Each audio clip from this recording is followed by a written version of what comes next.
சட்டம் ஒழுங்கு நிச்சயமாக கேள்விக்குறியாக இருக்கு, தடுக்கப்பட வேண்டும். பெண்களுடைய பாலியல் வன்கொடுமைகள் எல்லா பக்கம் நடந்துகிட்டு இருக்கு. பீகார்ல இருந்து வந்த குடும்பம் இன்னைக்கு பாலியல் வன்கொடுமையால் ஒரு குடும்பத்தையே கொலை செய்திருக்காங்க. இது மிக மிக மிக கண்டிக்கக்கூடிய ஒரு விஷயம். பிழைப்பதற்காக தமிழ்நாட்டுக்கு வந்த ஒரு குடும்பத்திற்கு நேர்ந்த கதி இனி யாருக்கும் இனிமேல் தமிழ்நாட்டில் இது மாதிரி நடக்கக்கூடாது. ஏன்னா தமிழக அரசு இரும்பு கரம் கொண்டு சட்டம் ஒழுங்கை கட்டுப்படுத்தணும். வந்தாரை வாழ வைக்கும் தமிழ்நாடு தான் நம்ம பெயர் பெற்றிருக்கோம்.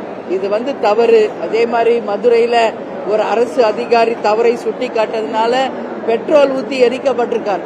இவனுங்களுக்கெல்லாம் தூக்கு தண்டனை கொடுக்கணும். அந்த அம்மாவை எரித்தவராக அவருக்கும் சரி, ஒரு பீகார் குடும்பத்தை அழித்தவர்களுக்கும் கட்டாயம் தூக்கு தண்டனை கொடுக்கணும். அப்பதான் இனிமேல் இந்த மாதிரி நிகழ்வுகள் நடக்காது.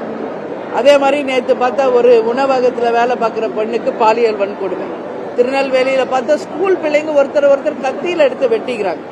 இதுக்கெல்லாம் காரணம் டாஸ்மாக், கஞ்சா போதை விற்பனை, சட்டம் ஒழுங்குதான். இங்க ஜாதி பிரச்சனையும் அதிகமாக இருக்கு. இதெல்லாம் தடுக்கப்படணும். போகும்போது எல்லாம் என்ன கொண்டு போறோம்? கேப்டன் சொல்ற மாதிரி யாரும் போகும்போது ஒன்னும் கொண்டு போறது இல்ல. அருணா கொடியை கூட எடுத்து விட்டு தான் புதைக்கிறாங்கன்னு தலைவர் சொன்னதுதான் உண்மை. அதுதான் உண்மை. ஒரு தலைவர் கடவுள் மாதிரி வாழ்க்கை தத்துவத்தை சொல்லிட்டு போயிருக்காரு. நாம் இருக்கும் காலம் ஒருத்தருக்கு ஒருத்தர் அடிச்சுக்கிட்டு போறாம ஈகோ, ஒருத்தருக்கு ஒருத்தர் போட்டி போட்டு வாழ்ந்துகிட்டு இருக்கோம். இதெல்லாமே இல்லாம அனைவரும் சந்தோஷமா அமைதி பூங்காவாக தமிழ்நாடு இருக்கணும்ன்றதான் தேமுதிகவினுடைய எண்ணம், கோரிக்கை. எல்லாம் எல்லாருக்கும் நல்லது நடக்கணும்னு தான் நான் நினைக்கிறேன், கேட்டுக்கிறேன்.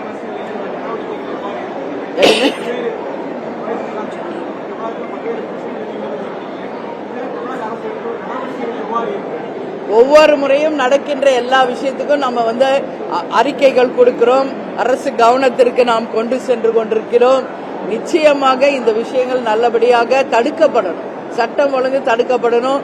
அவங்களும் முயற்சி எடுத்து செய்யறாங்க. இப்போ அந்த மதுரையில நடந்த ஒரு பெண்ணுடைய கொலை, அது ஆக்சிடென்ட்னு அது முடிக்க பார்த்தாங்க. ஆனா அது ஆக்சிடென்ட் கிடையாது, திட்டமிட்டு செய்யப்பட்ட படுகொலை அப்படிங்கறத இன்னைக்கு காவல்துறை எடுத்து அவங்களுக்கு கொலை செய்தவர்களுக்கு உரிய தண்டனை கொடுத்திருக்காங்க. அதனால அவங்க செய்யற கடமைகளை செய்யறாங்க. ஆனா இன்னும் ஸ்ட்ராங்கா ஸ்காட்லாந்து யார்ட் போலீஸ்க்கு இணையாக பேசப்பட்ட காவல்துறை, நம் காவல்துறை இன்னும் அவங்களுக்கு சுதந்திரம் கொடுத்து சட்டம் ஒழுங்கை முற்றிலுமாக கட்டுப்பாட்டுக்குள்ள கொண்டு வரணும் என்பதுதான் தேமுதிகவின் கோரிக்கை.